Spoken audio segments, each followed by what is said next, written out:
Hello, my loyal companions. Welcome back to episode 7 of RogueCast, your dedicated Rogue Company podcast and your one-stop shop for all the latest news, exclusive interviews, and clips of the week. In today's episode, I have a very special guest. It's the head coach of a Collegiate Esports team who's dipping into Rogue Company and has a really good insight into how that may progress into a full esports scene. I am your host, Radar. Let's get into the RogueCast.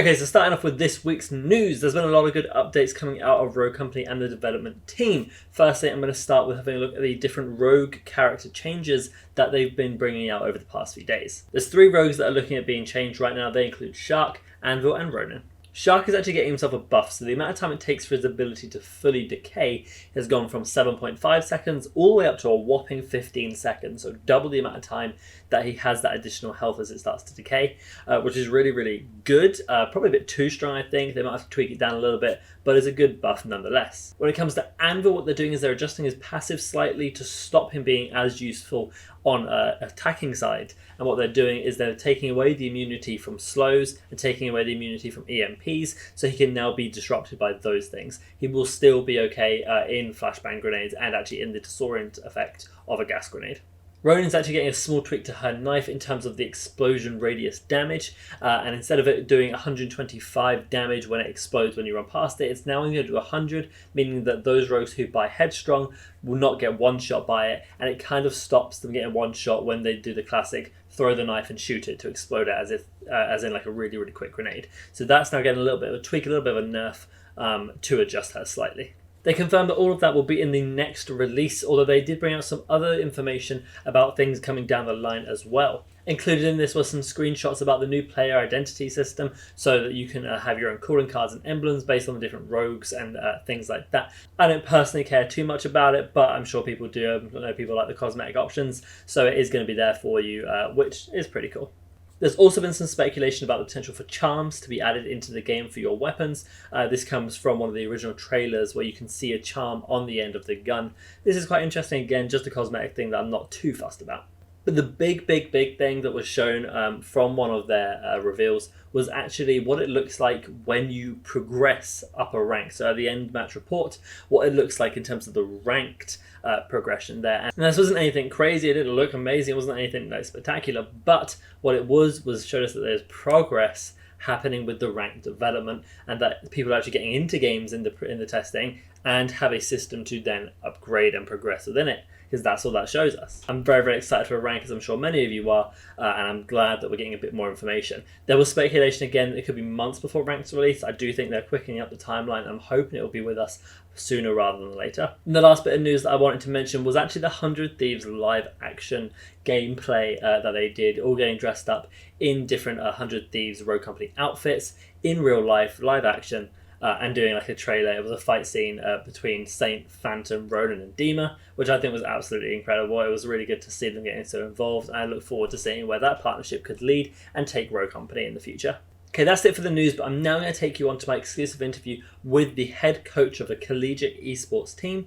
He's a really nice guy with a lot of good knowledge of the esports and coaching scene, and has some good insights into how he feels Rogue Company could progress into being not just an esport in terms of the main stages, but also a collegiate esport, which is a really good opportunity for many people and a really good progression into esports, I think. Okay then guys, kicking off episode 7 of RogueCast is the head coach of a college esports team. It is with great pleasure I introduce you to Mr. Ethan Hayes. Welcome, man. Thank you for having me. Yes, I'm excited to be here. I am very excited to have you on. So I have a bunch of questions for you because I think it's really interesting. I think the viewers are really going to be interested in hearing what it's like from an esports coach for these collegiate teams, and sort of talk about Rogue Company as well within that. But first, going to you, what are some of your original competitive games, like your gaming history? So I started off my competitive gaming experience not in actual esports, but playing like trading card games. So I started out as a Yu-Gi-Oh player. I played a lot of competitive Yu-Gi-Oh. I never managed to get a top because I was playing at a time that I was like a poor 13-year-old, and the most the best decks in the game were $1,000. Yeah, and I could squeeze maybe a budget of like 60. So I never topped yet. We're still looking for a Yu-Gi-Oh top I still currently play. And then I transitioned over into Hearthstone. I say I'm fairly good at Hearthstone. It's a lot different in the Collegiate Esports experience because Collegiate Esports, unlike a regular sport, allows professional players into it. Yeah. So like last year they had a Hearthstone Grandmaster playing the Collegiate Finals, and he had just won a Masters tour, which is essentially saying like he won the Super Bowl. Yeah. And then it's like he won the Super Bowl and then went to play on like against some college kids. Yeah. It was pretty crazy. But so I was captain at my college for our Hearthstone team, and I played a variety of games. Anytime they had a tournament, they'd throw me in. Just, hey, I've done Fortnite tournaments. I played a Dragon Ball FighterZ tournament where I made it to the semifinals, actually. Button mashing. It was great. One of my buddies is top 10% of Dragon Ball FighterZ players at EVO last year, or the year. Yeah, last year. I think it was 2019 that he did. And so, like, I was playing with him, and he was like, okay, Ethan, you just press square until they're dead. And I was like, okay. And then I did, and I made it to the semifinals where I was disqualified because I went to eat food, and I forgot that I had a match. That's brilliant. So I like to say I would have gotten second place because he was also playing in that tournament, and I feel confident that he was the only person that could have beaten me. Nice. With my button mashing knowledge. I mean, so I've played a variety of things. Okay. And then how did that transition then into coaching for collegiate teams? So I actually started out getting my bachelor's degree in video game design. I have it, right? I have my bachelor's degree in game design. So I started off wanting to be a game designer. I wanted to make esports. I wanted to make competitive games. I was going to work on competitive card game teams. I had some friends actually who worked at Blizzard. I have some friends who used to work for Rooster Teeth. They were working with a lot of games. And I felt like there were some companies that I could kind of squeeze my way into, and I just wanted to make games. And then I got into esports, and I played, and it kind of consumed my life. There was a point in time where all I did was esports and, like, homework. Yeah. And so I'd practice, and I'd grind Hearthstone ranks. I'd work on tournament development. And so I just started doing so much with esports that I really couldn't see my life anywhere else. Yeah. And I couldn't see myself kind of losing the environment that I had been in, because I met a crazy amount of people through esports. Yeah. I've gotten to meet like Grammy-nominated metal artists. I've gotten to meet people who own professional esports teams, who business partners are like NBA All-Stars. I've never gotten to meet the NBA All-Stars yet. Like we're working on that. Get in there. And so I was like, this is so cool. I've just kind of ended up here. And I've ended up in a place where like I have the respect of some people that like I don't want to not be here. And then I kind of all tilted. I had one coach. His name is Hoyt Dingus. He's probably one of the coolest people I've ever met in my entire life. He's currently he's currently the general manager at Full Sail Armada, which was the college that I went to in their esports team.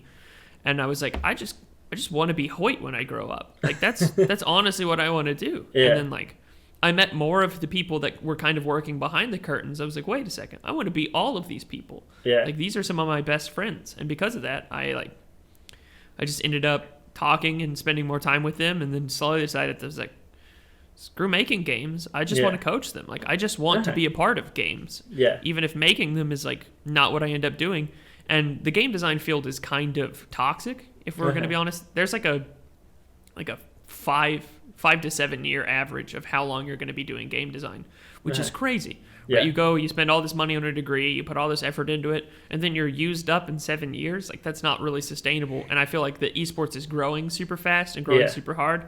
So I kind of got in on the ground floor in collegiate esports, which is even more like of the Wild West.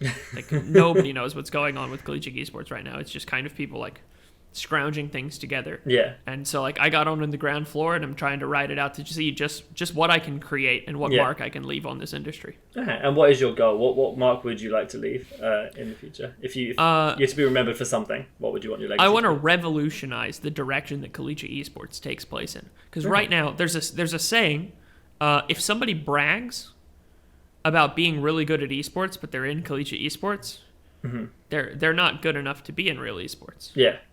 Which is, I think, kind of disingenuous. It comes from people who are in real esports right now. Yeah. Because there's a separation between professional and college. Yeah. Where it's like, if you're really good at esports and you're really knowledgeable about what you're doing and you can run a team, why aren't you running a team where there's more money? Yeah. And I look at it almost the complete opposite. It's like, these colleges are looking for those people. Yeah. And those people are all risking everything for a bunch of money.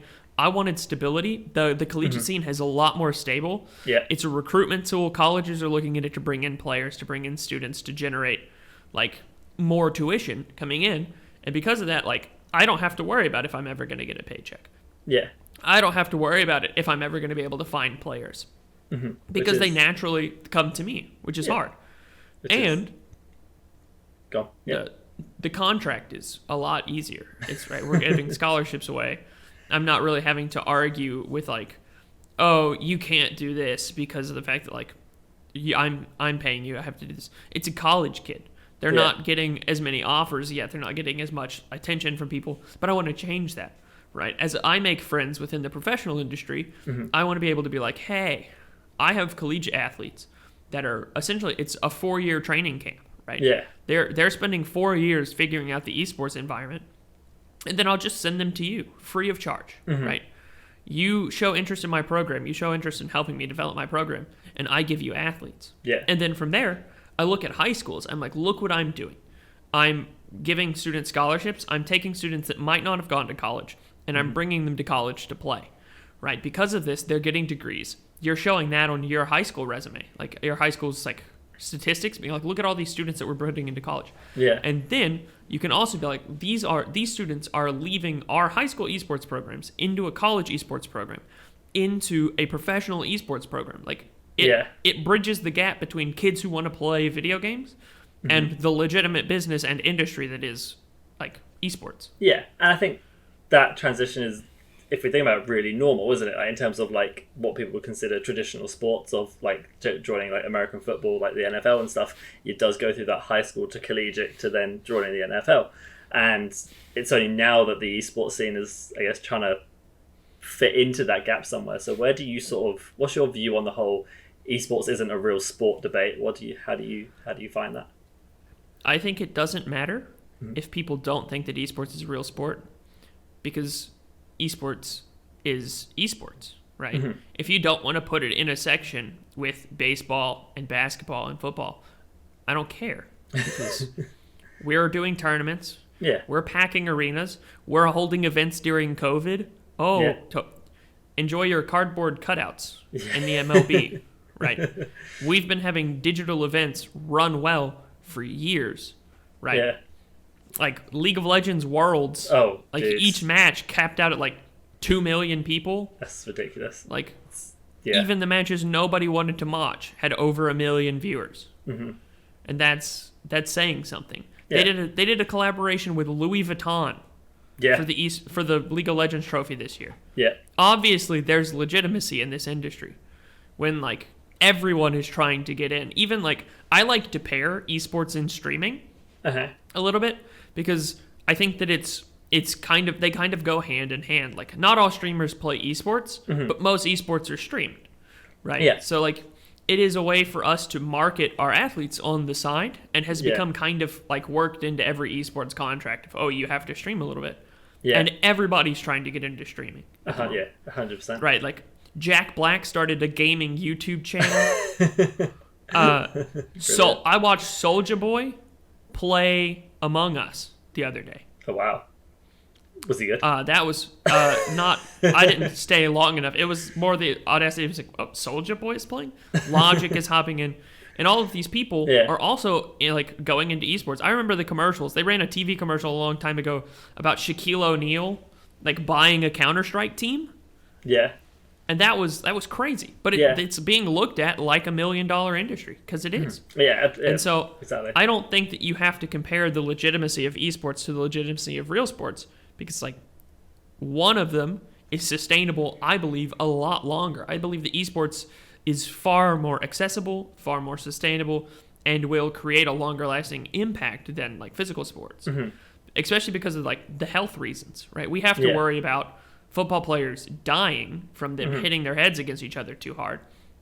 But I don't think many esports players are going to die because like they use a joystick or a keyboard and mouse. Yeah. And there are some health issues. We've been looking at the health and like relative of esports, and people are working in it. But I think that it's a lot easier to balance that out and like balance the health benefits of like, you got to work out a little bit doing esports, because it's the same as doing an office job. Honestly, if we're Yeah, going to look at it, it's got the same strain 100%. as an office job.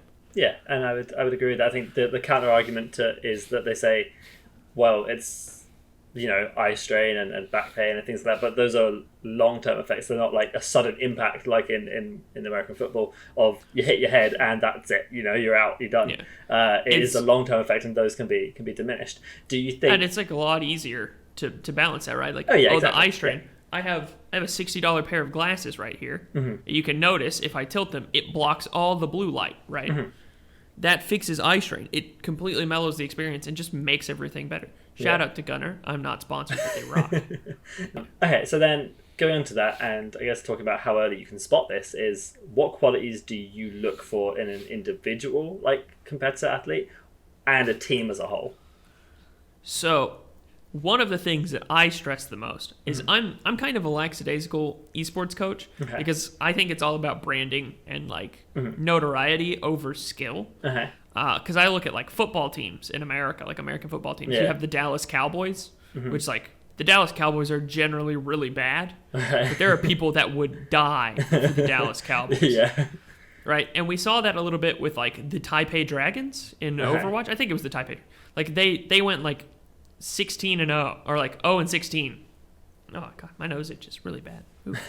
They did terrible, and their fans were diehard. They were like, "We are here for the moment you win." Yeah, there is 16 losses of waiting, ready for us to just be happy for you when you finally win, and you can build that. So I don't think it completely always matters if your team is like the number one highest scoring team. I think one of the things that I look for the most is likability. Yeah, right. I look at people, like one of the people that like I kind of put into a roster of who I think is like a good person to look up to for esports players and for like streamers and like people who are trying to get into the gaming media area. Is like Dr. Lupo. Yes. Right. Yes. He's not always winning. He's not always number one. Right. But people really love to watch it. Yeah. Because he's a good person. Yeah. Right. So when I look at an esports team, I look for general skill. I make sure like they've got good hand-eye coordination. They're really fast, positive thinking. Yeah. Like the ability to think on the fly and really like adaptability, be creative. Okay. I think that's really important. Yeah. Because there's a lot of times where like they're having to make split-second decisions. They're having to decide, this lineup. The ability to memorize things. Like it's basic critical thinking skills is one of the things that I think is like overall more important. If your student is smart, it really helps. Like just general intelligence. Like you're looking for a student that is able to just make decisions and think and not really have to like struggle through the core mechanics of the game. Yeah. I like people who are very analytical and are willing to kind of get in Valorant. There's a character named Sova, and Sova has a bow and arrow, and like he can shoot his arrows they can bounce like up to twice. And there's a lot of little lineups that you can do where it's like, I'm going to shoot at this angle this way, and I'm going to shoot a shock arrow, and then I'm going to immediately shoot a shock arrow. And if somebody's standing in this spot, they just die. Yeah. Right. And it's something that like our better players are figuring out. And there's there's a guy that puts a spy camera up, so like the players are going and they're finding I can stick a camera right here to where the players can't see it, they can't destroy it, and I can see here, here, and here, right? And it allows me to play this way. But if there's certain characters there, he can bulk blind the camera, so my camera is useless, so I need to place my camera somewhere else. So like these thinking skills, and then that like once you have those, you start looking for players that have that high APM, that high like gun skill. That they understand like the recoil patterns in guns, they understand like the synergies within cards, they understand how the champion buys work. And you just kind of slowly look for general skill. Yeah. But none of that matters to me if I think that the student is toxic in game, that they're unpersonable, that they're not going to work well with the team. Yeah. Because, like, above all else, I want people to want to watch my esports teams play, even when they lose. I don't want them to just be sitting there looking at high skill play and be like, oh, this is so cool. Because when they lose, you've lost all of your draw. Exactly. If all they're looking for is for your team to win. And so I want to build a group of, like, characterable, like, good people that are happy to be there, that they're having fun, because it's a video game. As a game designer, what I want above all else is for people to enjoy games, right? I believe that games were designed to to bring people together. There's a quote from one of my favorite professors about the game industry. And it's the game industry will never cure cancer, right? No matter what the game industry does, we're probably never going to find the cure for cancer in video games. Yeah. However, games were designed so that people with cancer can have a little bit more joy in their life. Yeah. So that people who are going through tough times have something to do, have somewhere to go, have someone to be. Yeah. And so I try to bring that into esports because I think a lot of people are just too full of themselves. There's all this stuff that comes out about esports players where they're like, oh, they were just you thought they were cool, but they were just the worst teammate. They were so mean to all these people, or they were really hateful to a certain person on a team. And it's like, I don't want that. Yeah. I don't want that at all. So that's the first thing I look for to weed out, and then I start looking for the technical skill and other marketable things. I think every player that has a niche is even better. Something that's we have students that really just want to stream, and we have students that really just want to write articles and create lineup tutorials, and we have students that all they want to do is play, and that's fine. And it's all about kind of building a network of students that you think work best together. And I think that my teams are exceptional. We weren't planning on fielding Valorant. It was kind of one of our things that we were looking at. If it could pan together, we wanted to put one in to kind of test the waters to see how good Valorant would go collegiately. Yeah. And it ended up with the numbers and kind of some of our students had graduated, some of our students had transferred, that it was the only thing that we were able to, until I was looking to field a Fortnite team as well, and that eventually panned through. But so it started off, we had players that wanted to play Siege, we had players that wanted to play Counter-Strike, we had players that wanted to play Overwatch, and I was like, hey, I know this is going to be hard, but can you look at Valorant for me? And they were like, I don't really want to, but I will until we can pan out other games. And now they love it.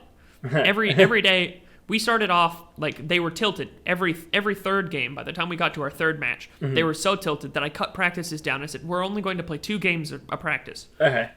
And if I think you can make it through a third game, we'll play a third game, because right now you're wasting your time. Yeah. And now we play 4 or even 5 because they're just so excited. Even after losing, they're like, I just want to play again. They're like, we're having fun. We're enjoying ourselves. Awesome. We're doing good. We're trying to make personal bests.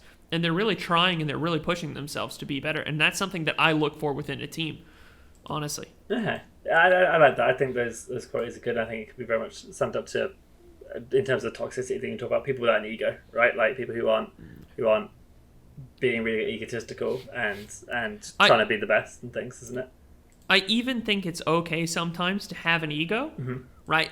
To be like, yeah, I'm the best. But when you say you're the best, when you create that as your market, be the best. Yeah. Right? Yeah. If I have a player that comes to me that's like, I'm the best that there ever was, I'm going to be the best player on your team. We're like, okay, so you need to be the best player on my team and make sure everybody else agrees. Yeah. Because if not, then it's going to cause issues. Yeah, because then, you have to, I guess in that sense, if someone's like, I'm going to top frag every game, okay, they need to top frag every game. You have to do whatever you market yourself as, right? I think I would agree with that. Okay, then, so you talked about sort of Valorant and being this game that ended up being able to be fielded quite well. What do you see for Rogue Company competitively? Because obviously this is RogueCast, it's about Rogue Company. You watched me and my guys play when you casted our Rogue Bowl. What do you think of Rogue Company as a game in terms of its progression into an esports scene? So I like watching Rogue Company a lot. I think their original the original Rogue Bowl setup was a little weird. I think the rotation, throwing everything in, was a little strange. But that was because there wasn't an existence of private matches. Any game that comes into the scene without private matches is already set up to be a little slow to the draw on esports. Right, because esports generally need private matches so that you can make sure you're playing who you're supposed to in the tournament. Yeah. And so with the original Rogue Bowl was a little weird, but I still thoroughly enjoyed it. I enjoyed watching y'all play. I think it's very fast paced, which is something that I like within esports. If a game is slow, it kind of gets tedious. It starts to feel like golf. Yeah. Right. One of the things that I like to avoid in an esport is the golf mentality, with the exception of Hearthstone. I really like Hearthstone, but there are times that I feel like Hearthstone is like golf because it takes a long time to play. And Rogue Company never feels like golf. No, 100%. I agree. It feels fast. It's super fun to watch. It's super fun to play. The graphics are the thing that I see people kind of holding off on for Rogue Company, because the graphics are a little lower than what we generally expect with AAA titles. Yeah. But at the same time, I don't think that really hurts much, right? Because people are still playing like Melee, right? Melee was made for the GameCube or the... I don't even remember when Melee was okay, playing. wow. And so people are still playing like Smash Bros. Melee. Mm-hmm. And they think it's awesome, even with arguably terrible graphics. Yeah. And so I think that Rogue Company has a solid option in the fact that it's team-based, right? Like one-on-one esports are a little weird because you're just rooting for one person. So it's like pick your favorite. But the team, you can kind of get behind the composition and be like, man, I really love this player. And then the player gets transferred and you're like, what? Why did you transfer that guy? Because I really like that guy. And so like you kind of bounce between the teams and you kind of figure out like which group vibes the most. Yeah. And it builds a loyalty that lasts longer than the team, honestly. Mm-hmm. I have a friend who used to play Collegiate Call of Duty, like not Collegiate, he played professional Call of Duty. And one of the things that I notice is people constantly bring up a team that he was on like 6 or 7 years ago. And he's not even a player anymore. So like I see that that's something that like creates a dynamic within esports, is like finding personable groups. And so the esports scene for like Rogue Company, I see like y'all and Maru is a team that like I think rocks. I think all of y'all are really...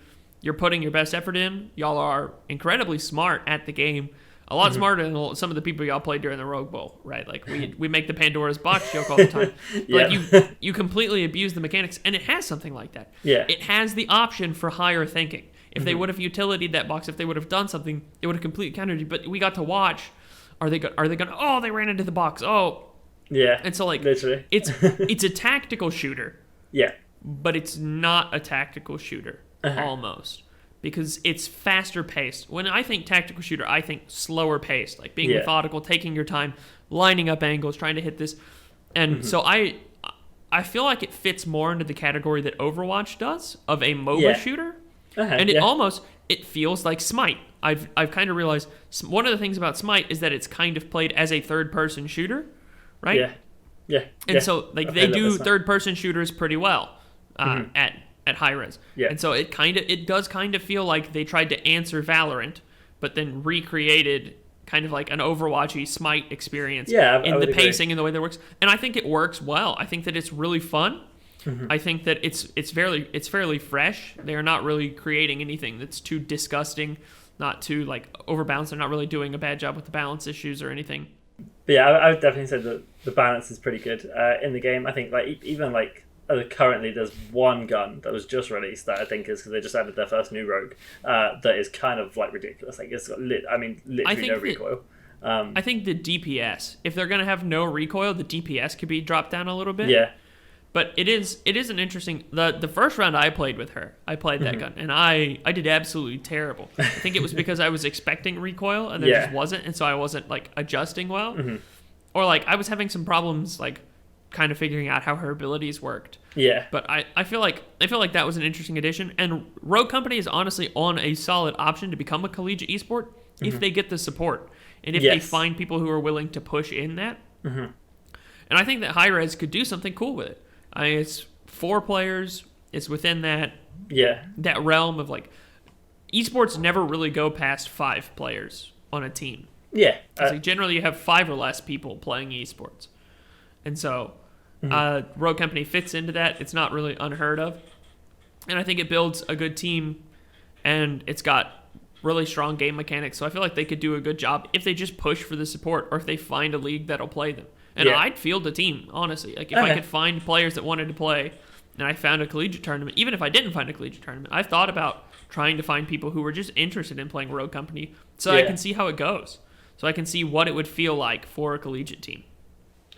And do you think that they would need support from the collegiate esports section more so than, or not even more so, but alongside the sort of professional esports thing? Because I know they've just got a partnership, or not that's a partnership, but they've been doing some things with 100 Thieves and stuff, and the talk is that 100 Thieves will start to like maybe potentially field a team and go in that way. Do you think the collegiate scene needs to jump on that as well?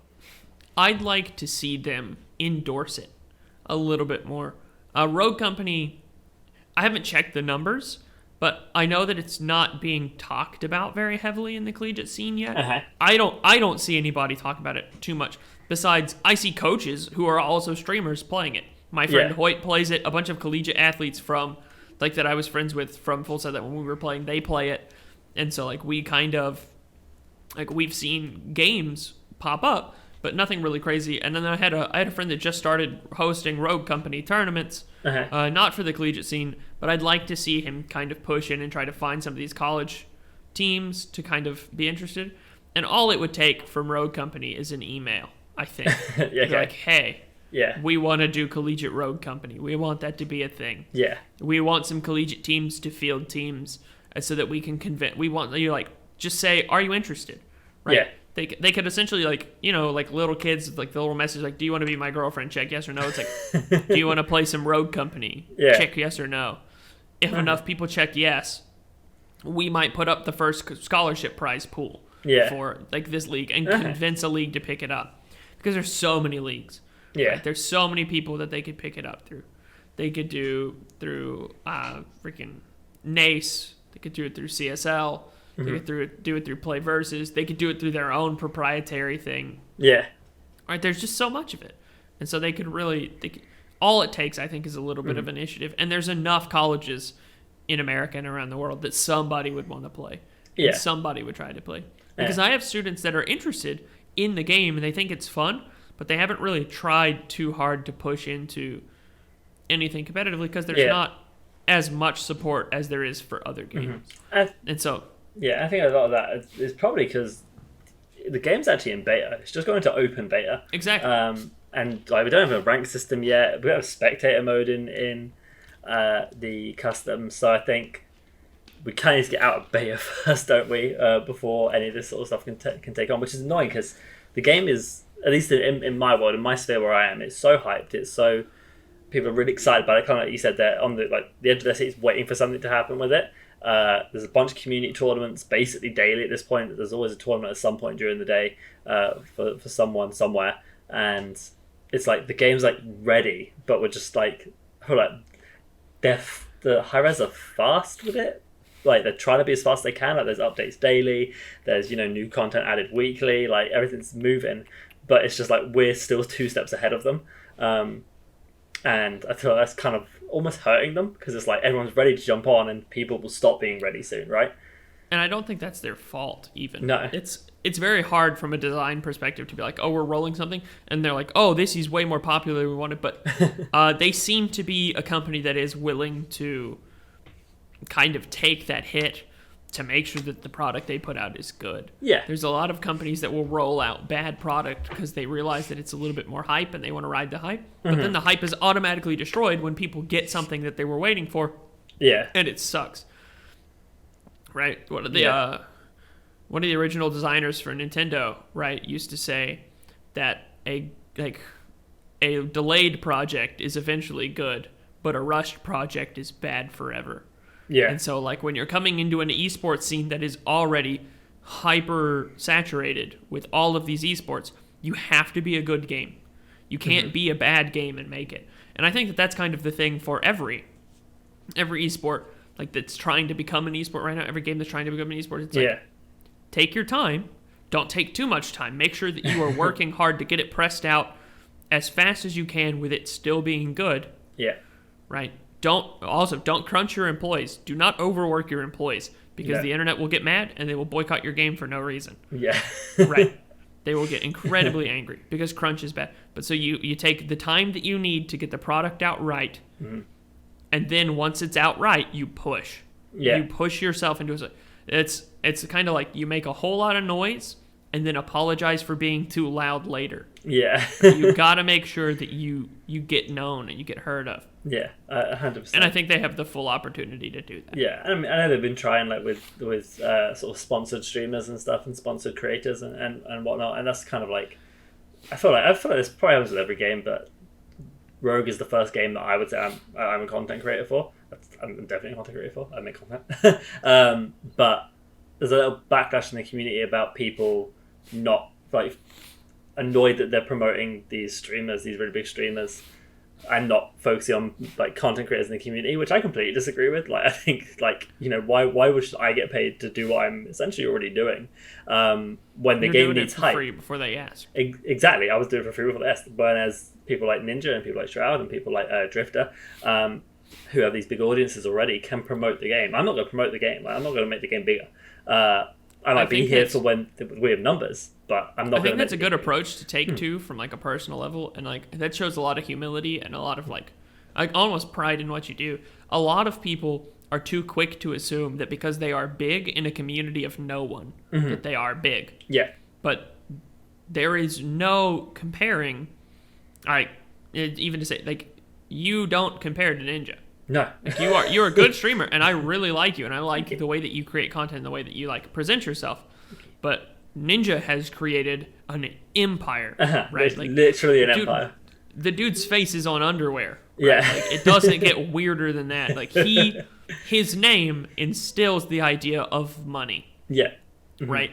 And so when he logs on, he could probably log on doing a just chatting where he just sat there and like blew bubbles and milk. Yeah. And he would still get a couple 100,000 people watching. Exactly. Right.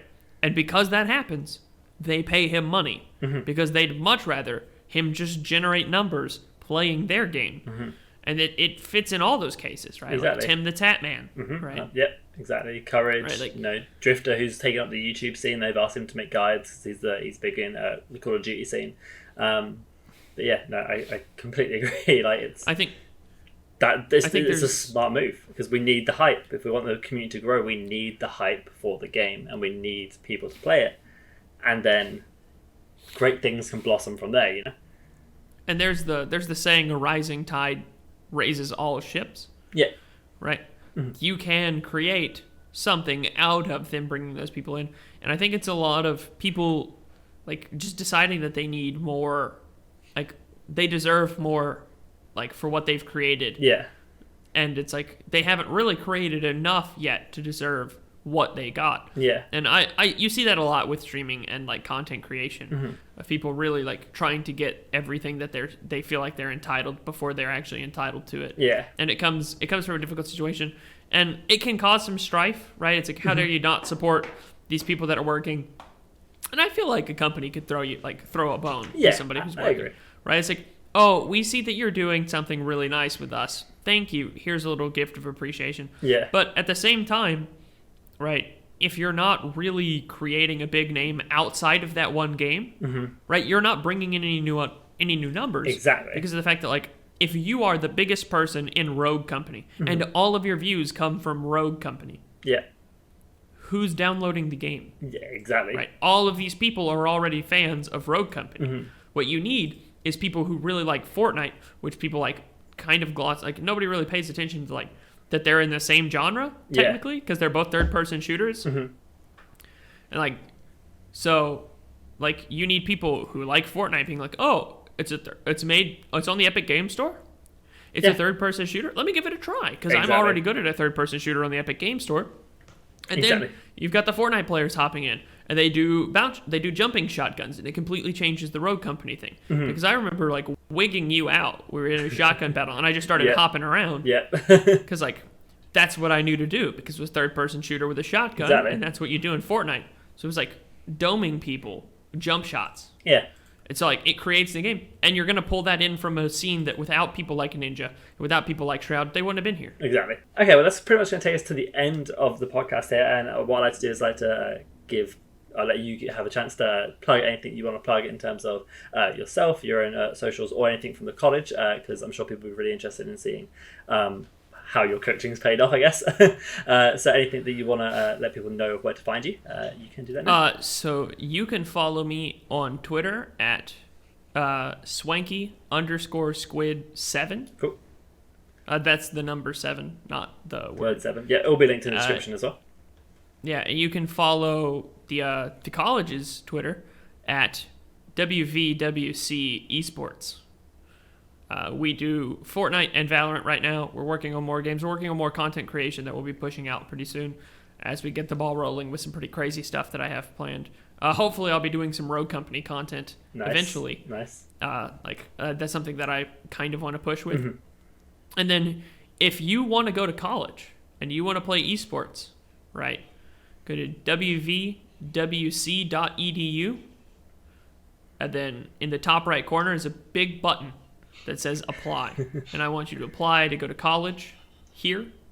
I'll see if you're good. I'll see if I like you. And if we did, we'll try to work something out. Yeah. Right. Because in esports, one of the things that I push is like esports, collegiate esports should be the next level, right? Because collegiate esports, professional esports, like professional football, doesn't last forever. And so you either leave and have no degree and you try to get into an org, or you can have a degree and you can bring something besides your experience to the table.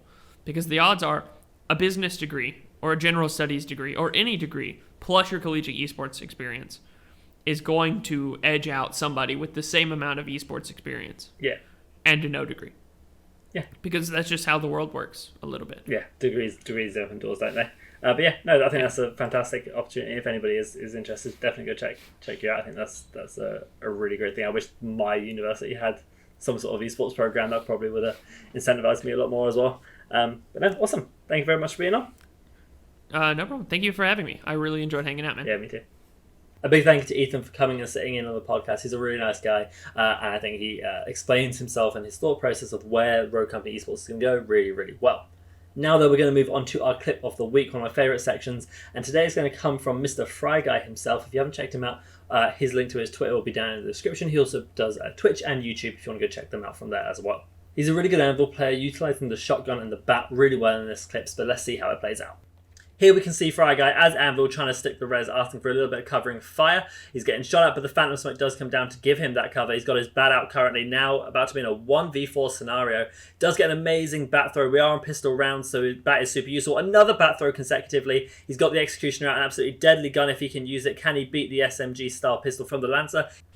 Yes, he can. Smashing them up, giving a little punch for the tap. Sees the last guy, somehow brought it back to a 2v1 as the St. Joan did pick up the Phantom.